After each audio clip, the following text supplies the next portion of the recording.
प्यारे सत्संगत जी, आप सभी को प्यार भरी राधा स्वामी जी। सत्संगत जी, स्वयं की असली पहचान कैसे करें या खुद की असली पहचान कैसे हो, आज के सत्संग का विषय है।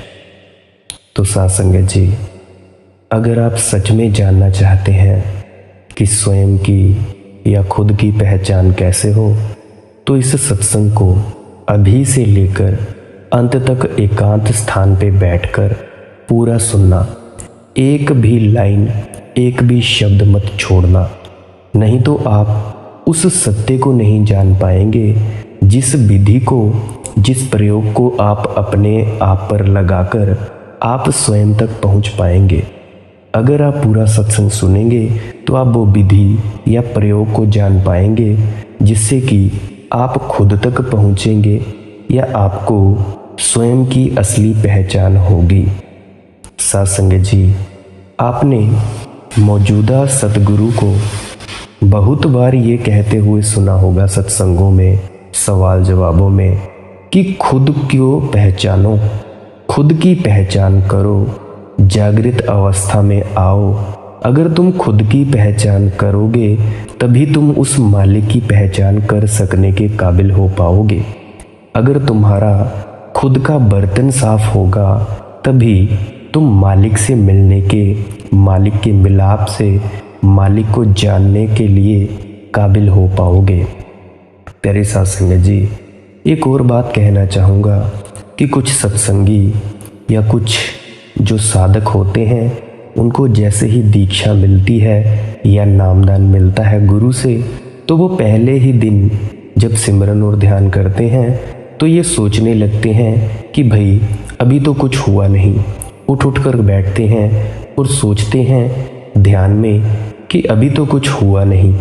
फिर से बैठते हैं, अभी तो कुछ हुआ नहीं। तो मेरी उनसे विनम्र प्रार्थना है कि इतनी जल्दी कुछ भी नहीं होता। इतनी जल्दी अगर कुछ होगा, अगर कुछ हो, तो पूरी दुनिया अब तक पूरे धर्म के मार्ग पर चल चुकी होती। पर ऐसा कुछ नहीं है। ऐसा इसीलिए नहीं है क्योंकि जन्मों जन्मों की मैल हम इकट्ठी लिए फिरे हैं। तो क्या वो मैल 5 मिनट, 10 मिनट, आधा घंटा या 2.5 घंटे के ध्यान सिमरन से छूटेगी? कभी नहीं। तो इसका एक जवाब ये भी है कि आप इंतज़ार करें, क्योंकि केवल इंतज़ार करने से ही आप अपने अंदर में छलांग लगा पाएंगे। अगर आप इंतज़ार नहीं करेंगे तो आपको कुछ भी नहीं मिलेगा। जैसा कि आप संसार में देखते होंगे कि संसार की चीज़ें या वस्तुएं मिलती हैं दौड़ दौड़ कर। जितना ज़्यादा दौड़ोगे, मेहनत करोगे, श्रम करोगे, मंत्र सिद्धि, तंत्र सिद्धि या अपने हाथों से काम करोगे, उतना ही ज़्यादा आप सभी को संसार की चीज़ें प्राप्त होती जाएंगी। पर परमात्मा के विषय में या खुद के विषय में ये कतई उल्टी बात है। अगर आपने खुद के पास पहुंचना है, खुद के अंदर डुबकी लगानी है या परमात्मा से मिलना है, स्वयं का साक्षात्कार करना है, तो आपको अपनी सारी दौड़ बंद कर देनी होगी। जो भी आप दौड़ रहे हो, दौड़ने से मेरा मतलब घड़ी दो घड़ी बैठकर, जब भी आपको वक्त मिले, सुबह मिले, दोपहर में मिले, शाम में मिले, रात में मिले, जब भी आपको थोड़ा सा भी वक्त मिले तो एकदम मौन होकर, शांत होकर बैठ जाएं या लेट जाएं और खुद के विचारों को आते जाते देखें या ध्यान सिमरन करें। और जब आप ये चीज़ करोगे तो होगा क्या? तो जब आप ये चीज़ करोगे तो आप शांत बैठ जाओगे और आप एकदम पेशेंस से, धैर्यपूर्ण होकर देखोगे खुद को। और जितना ज़्यादा आप शांत बैठोगे उतना ही ज़्यादा आप खुद के और ज़्यादा करीब होते जाओगे। आपको थोड़ी थोड़ी स्वयं की पहचान होनी शुरू होती जाएगी। और एक दिन ऐसा आएगा जिस दिन वो परमात्मा पूरा जो समुद्र है उसका अमृत आप पर बरसेगा, और जब वो परमात्मा बरसेगा तब आपको पता चल जाएगा पूरी गहराई से कि जो परमात्मा है वो दौड़ दौड़ कर नहीं मिलता। बिना दौड़े केवल बैठकर जो मिलता है केवल वही परमात्मा है। परमात्मा के अलावा दुनियावी चीज़ें जितनी भी हैं ये सब दौड़ दौड़ कर मिलती हैं। इसीलिए ये बात भी भूल जाएं कि हमारे ध्यान या सिमरन करने से हम परमात्मा को जानेंगे। ये भी बिल्कुल झूठी बात है। ध्यान और सिमरन का केवल इतना मकसद है कि आपके विचारों की जो दौड़ है, जो आप पूरे संसार में दौड़ रहे हो, वो दौड़ रुक जाए। ध्यान का मतलब क्या है? अपने विचारों से मुक्त हो जाना या शून्य हो जाना। जो भी व्यक्ति अपने विचारों से मुक्त हो जाता है या उसके दिमाग में विचार शून्य हो जाते हैं, केवल वही व्यक्ति थोड़ा बहुत मुक्त कहलाने के लायक होता है। उसके अलावा सभी व्यक्ति संसार की चीज़ों में ही फंसे हुए हैं। इसीलिए मेरी विनम्र प्रार्थना है कि जब भी ध्यान में बैठें तो ये कुछ भी मत सोचें कि मुझे परमात्मा को पाना है या ये करना है या वो करना है। तो देखें, थोड़े वक्त पहले जब आप संसार में थे तो आप पैसे के पीछे भागते थे। आप स्त्री, पुरुष, बच्चे, ये चीज़ ले ली, वो चीज़ ले ली, इन चीज़ों के पीछे भागते थे। पर जब आप सत्संग में गए, मंदिर, मस्जिद, गुरुद्वारे में गए, तब आप परमात्मा के पीछे भागने लगे, मोक्ष के पीछे भागने लगे, या जिसको सचखंड कहते हैं या मोक्ष धाम कहते हैं, उसके पीछे भागने लगे। तो हुआ क्या? छूटा क्या? दौड़ तो वही की वही रही ना। एक सच्चा साधक वही होता है जो इंतज़ार करता है और उसकी पुकार सच्ची होती है कि आओ आओ, और उसकी प्यास भी बिल्कुल सच्ची होती है कि भाई मुझे खुद से मिलना है, खुद का जानना है, खुद से साक्षात्कार करना है। और जब हम खुद को जानने के काबिल हो जाते हैं, पूरी तरह से जागृत अवस्था में आ जाते हैं, तो उसके बाद ही हम परम आत्मा को जानने के काबिल हो पाते हैं। हमारी 2-3 अवस्थाएं हैं। पहली अवस्था जो है वो है अपने शरीर के प्रति जागरण। कुछ वक्त बाद जब आप ध्यान सिमरन करेंगे या आप अकेला ध्यान करेंगे, उसके बाद आपको जागना, जागृति अवस्था आनी शुरू हो जाएगी। सबसे पहले तो आप जगेंगे अपने शरीर की क्रियाओं के प्रति। दूसरा नंबर, आप जगेंगे अपने सपनों के प्रति। तीसरा नंबर, जब आपके सपने भी खत्म हो जाएंगे, केवल पूरा अंधेरा, आपको अपने नींद में भी कोई सपना नहीं आने लगेगा, तो तीसरी अवस्था होती है सुषुप्ति की। जो सुषुप्ति की अवस्था होती है उसमें ना तो कोई सपना होता है, ना हमें वक्त का पता होता है, ना हमें सोए हुए घमंड का पता होता है। जब आप तीसरी अवस्था से भी जाग जाएंगे, सुषुप्ति अवस्था से भी, और चौथी अवस्था में पहुंचेंगे, तो उसको कहते हैं तुरीय अवस्था। तुरीय बोले तो चौथी अवस्था। तुरीय पद का जो साधक होता है वही सच्चा साधक होता है। उसके अलावा जो भी होते हैं वो भी अभी लाइन पर या रास्ते पर उन्होंने कदम भी नहीं रखा होता है। मैं कौन हूँ, इस संबंध में थोड़ी सी बातें मैंने पिछले सत्संगों में आपसे कही।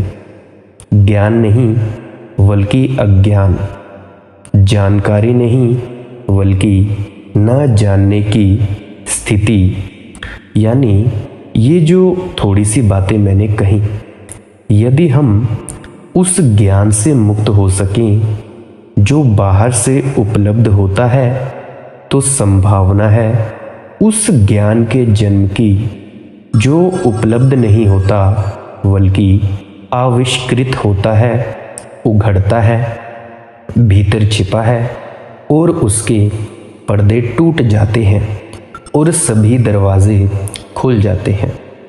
इसीलिए मैंने कहा ज्ञान से नहीं बल्कि इस सत्य को जानने से कि मैं नहीं जानता हूँ, मैं नहीं जानता हूँ, इस भाव दशा में ही कुछ जाना जा सकता है।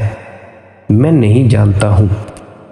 यह स्मरण, यह स्मृति जैसे जैसे घनीभूत और तीव्र होगी वैसे वैसे मन मौन या चुप होता चला जाता है, निशब्द होता चला जाता है, क्योंकि सारे शब्द और सारे विचार हमारे जानने के भ्रम से पैदा होते हैं। मैं कौन हूँ? ये प्रश्न तो हो, लेकिन कोई भी उत्तर स्वीकार न किया जाए। उस निषेध में, उस मनः स्थिति में जो भीतर सोया है वो जागृत होता है। खटखटाएं दरवाजे को, पूछें मैं कौन हूँ, लेकिन किसी उत्तर को स्वीकार न करें। ना वे उत्तर जो संसार सिखा देता है और ना वे उत्तर जो कि धर्म और आध्यात्म के नाम पर सीख लिए जाते हैं। अगर सीखा हुआ सब भूला जा सके और हम प्राणों के दरवाज़ों को खटखटा सकें, तो जैसा क्राइस्ट का वचन है, knock and the door shall be opened, खटखटाओ और द्वार खुल जाएंगे।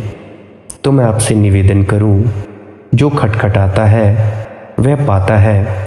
द्वार बंद ही नहीं थे, द्वार खुले ही हैं, लेकिन वे लोग जो जानने के भ्रम में हैं खटखटाने से वंचित रह जाते हैं। वे लोग जो इस भ्रम में हैं कि हम सब कुछ जानते हैं, वे सारी संवेदनशीलता ही खो देते हैं, सेंसिटिविटी खो देते हैं, जो जानने के लिए बिल्कुल ही बहुत ज़्यादा अनिवार्य है। ये थोड़े से दिनों में, पिछले 3-4 दिनों में मैंने आपसे कहा, आज की सुबह पिछले सत्संगों में अज्ञान के लिए कहा, आज की सुबह रहस्य के लिए थोड़ी सी बातें कहना चाहता हूँ।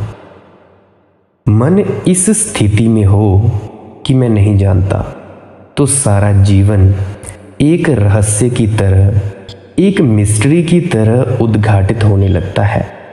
और मन इस स्थिति में हो कि मैं जानता हूँ, क्योंकि गीता मुझे याद है, उपनिषद मुझे याद हैं, राधा स्वामी की किताबें मुझे याद हैं, और शंकर और रामानुज और वे सब मुझे मालूम हैं।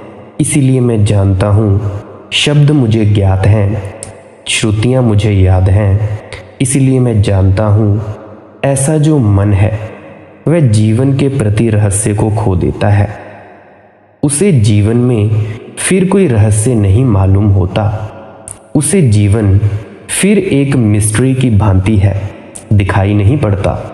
उसे सब ज्ञात है, इसीलिए जो अज्ञात है हमारे चारों ओर, उसके हृदय को फिर संपदित नहीं करता।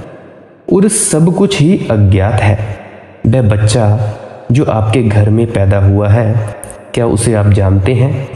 वे आंखें जो आपकी पत्नी की हैं, परिचित हैं, उनसे आप, वे मित्र, वे पड़ोसी, या वे पत्थर जो सड़क के किनारे पड़ा है, या वे पौधे जो आपके घर के पास खिलते हैं, वे फूल या आकाश के तारे या सुबह पक्षियों के गीत, क्या आप उन्हें जानते हैं? किस चीज़ को हम जानते हैं? सब कुछ तो अज्ञात है, सब कुछ अज्ञात ही है। और वह सब यदि अज्ञात है तो सब एक अद्भुत रहस्य से मंडित हो जाता है। उस रहस्य का जो बोध है वह धार्मिक चित्त का पहला लक्षण है।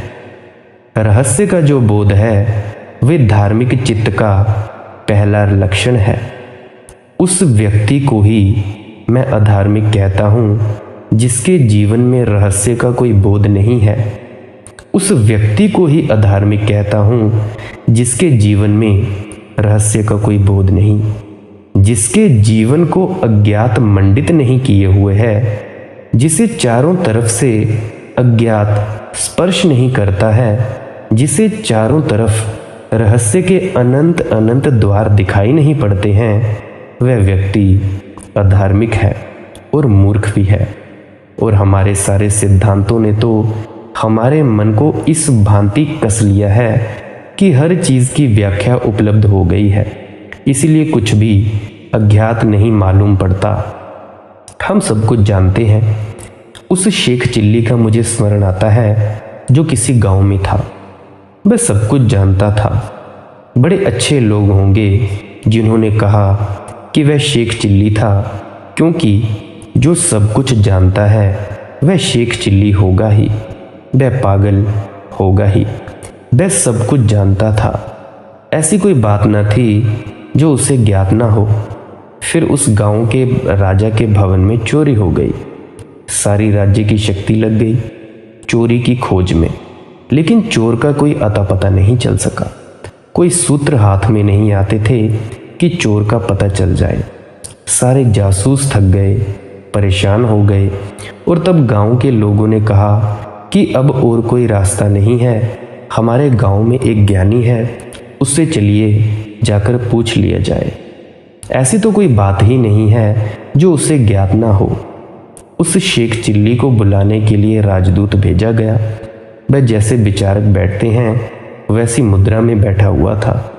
रूडन का चित्र देखा होगा आपने, मूर्ति देखी होगी, बिग थिंकर।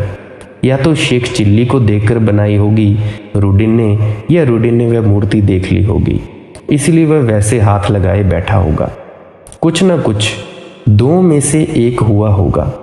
वह वहाँ सोच विचार की मुद्रा में बैठा हुआ था, जैसे आप सभी अपने दिमाग के पास उंगली लगाकर बैठते हैं कभी कभी। सोच विचार की मुद्रा से ज़्यादा बचकानी और चाइल्डिश बात कोई नहीं है। वह राजा का राजदूत गया और उसने कहा कि चोरी हो गई है भवन में, पता है? उसने कहा, ऐसा क्या है जो मुझे पता ना हो? राजदूत उसे सम्मान से राजमहल ले गए। राजा ने पूछा, पता है भवन में चोरी हो गई है, बहुत बहुमूल्य सामान चोरी चले गए हैं, और राज्य के सारे जासूस और खोजबीन करने वाले पता नहीं पा सके। उसने कहा, क्या है जो मुझे ज्ञात ना हो? राजा प्रसन्न हुआ और उसने कहा कि बताओ किसने चोरी की है? उस शेख चिल्ली ने कहा, एकांत में बताऊंगा, अकेले में। दरवाजे बंद कर लें, क्योंकि खतरा है मैं नाम लूं किसी का और बताऊं, फिर कल मैं मुसीबत में पड़ जाऊं। तो सारे दरवाजे बंद कर लें। द्वार बंद कर लिए गए। राजा अकेला रह गया। फिर भी दीवारें सुन सकती हैं, इस डर से उसने राजा के कान के पास मुंह रखा, जैसे गुरु कान में मंत्र देते हैं। न चुपचाप कि कोई सुन ना ले, कोई देख ना ले, किसी को पता न चल जाए। वैसे उस शेख चिल्ली ने कान के पास मुंह रखा और कहा, बता दूं, देखिए किसी को बताइएगा तो नहीं, मुझे झंझट में तो नहीं डालिएगा, बता दूं? राजा ने कहा, अब बताओ भी।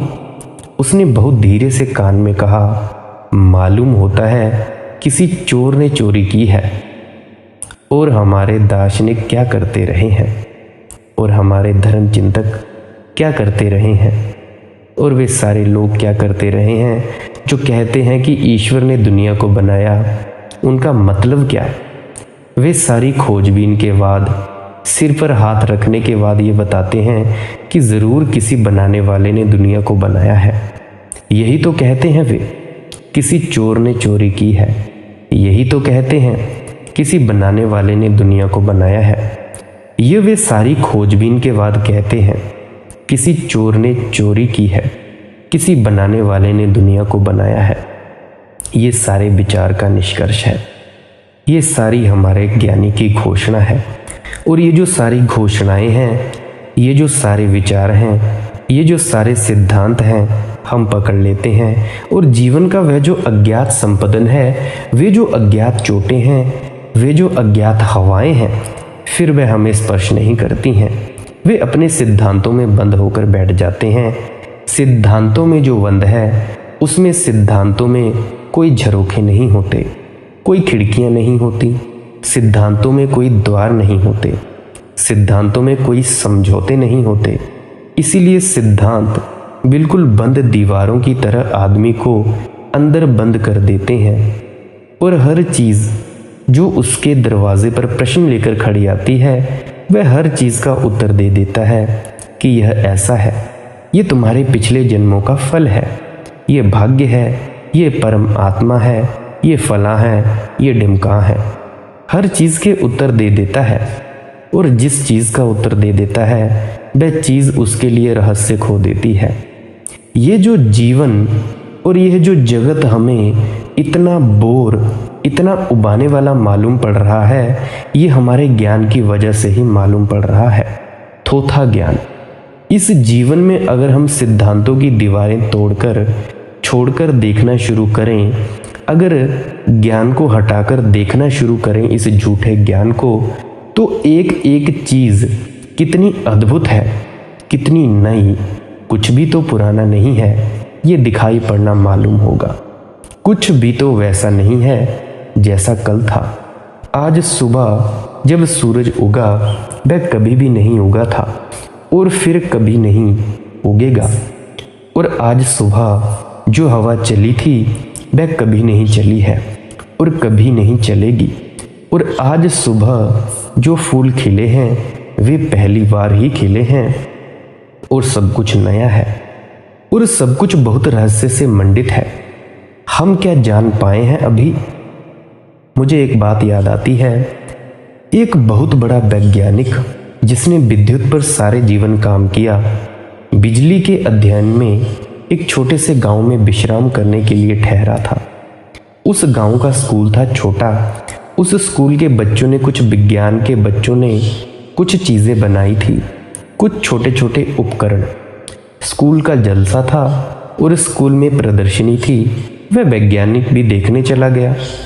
जिस बच्चे ने सबसे ज़्यादा मेहनत की थी और बिजली के कुछ खेल खिलौने बनाए थे, वह बड़ी बड़ी उत्सुकता से उसे समझाने लगा कि ये कैसे बनाए गए हैं, कैसे काम करते हैं, क्या क्या इनकी खूबी है। वह वैज्ञानिक बहुत बहुत उत्सुकता से सुनने लगा। उस बच्चे को तो पता नहीं था कि विद्युत को उतना जानने वाला जगत में शायद कोई दूसरा आदमी नहीं है। तो वह बच्चा और प्रसन्नता से सारी बातें बताने लगा। सारी बात हो जाने के बाद उस वैज्ञानिक से पूछा, बेटे एक बात पूछूं, ये बिजली क्या है, ये विद्युत क्या है, ये इलेक्ट्रिसिटी है क्या आखिर? वह लड़का बोला, ये तो हमें मालूम नहीं। उसने प्रधान अध्यापक ने उस लड़के से कहा, तुम्हें पता नहीं? तुम बताए जा रहे हो यह तो विद्युत को जानने वाला सबसे बड़ा व्यक्ति है जो जीवित है। लेकिन उस सबसे बड़े व्यक्ति ने क्या कहा? उसने कहा, जो यह बच्चा कह रहा है कि विद्युत को हम जानते नहीं हैं, मैं भी यही कहूँगा कि विद्युत को हम जानते नहीं। हम क्या जानते हैं? ये जो चारों तरफ जीवन है, जो सामने द्वार पर एक पत्ती खिली है, आपके जो भी घरों में जो पौधे उगे हैं उसको भी हम जानते हैं। एक बीज कैसे अंकुर हो जाता है, क्या उसको हम जानते हैं? एक बीज कैसे फूल बन जाता है, क्या उसको हम जानते हैं? कुछ भी तो नहीं जानते। आकाश में तारे हैं, ज़मीन पर पत्थर हैं और फूल हैं, मनुष्य हैं और आंखें हैं, क्या हम जानते हैं? एक गाने का जन्म होता है अंदर, उसे हम जानते हैं? हम कुछ भी नहीं जानते। लेकिन जानने के भ्रम के कारण जीवन का यह रहस्य हमारे प्राणों को आंदोलित नहीं कर पाता है। इसलिए जानने का भ्रम छोड़ें तो रहस्य का बोध जन्मता है। और जिस जीवन में रहस्य का बोध पैदा हो जाता है, उस जीवन में ईश्वर के आगमन की शुरुआत हो जाती है। जिस दिन रहस्य की पदचापें सुनाई पड़ें और जिस दिन मन के द्वार पर कोई अज्ञात आकर खड़ा हो जाए जिसे हम न जानते हों और हमारा पूरा हृदय कह सके कि मैं नहीं जानता हूँ, और उस अनजान अतिथि का स्वागत कर सकें, उस दिन जानना कि धर्म का जीवन में प्रवेश हुआ है। लेकिन हम तो ज्ञान के दरवाजे बंद करे बैठे हैं, और जो जितना ज़्यादा ज्ञान के द्वार बंद किए बैठा है उतना ही बड़ा पंडित, उतना ही बड़ा ज्ञानी कहलाया जाता है इस संसार में। प्यारी साध संगत जी, पिछले दिनों में, पिछले सत्संगों में मैंने पहली सीढ़ी की बात कही थी कि हमें अज्ञान का बोध होना चाहिए। और कल के सत्संग में दूसरी बात कहूँगा कि रहस्य का जन्म, उस रहस्य का जन्म कैसे हो जिससे हम पूर्णतः स्वयं की पहचान कर सकें और स्वयं की पहचान करके जागृत अवस्था में आके परमात्मा को जान सकेंगे। प्यारी साध संगत जी, अगर आपका किसी भी प्रकार का प्रश्न हो तो कमेंट सेक्शन में लिख सकते हैं, और अगर आप और भी ज़्यादा गहराई से जानना चाहेंगे तो आप व्हाट्सएप पर भी कर सकते हैं मैसेज, जो डिस्क्रिप्शन बॉक्स में दिया गया है। प्यारी साध संगत जी, आपका अनमोल समय देने के लिए धन्यवाद। आपने मेरी बातों को इतने प्रेम से सुना, इसके लिए बहुत बहुत अनुग्रहित हूँ। अंत में आपके अंदर बैठे परमात्मा को प्रणाम करता हूँ। राधा स्वामी जी।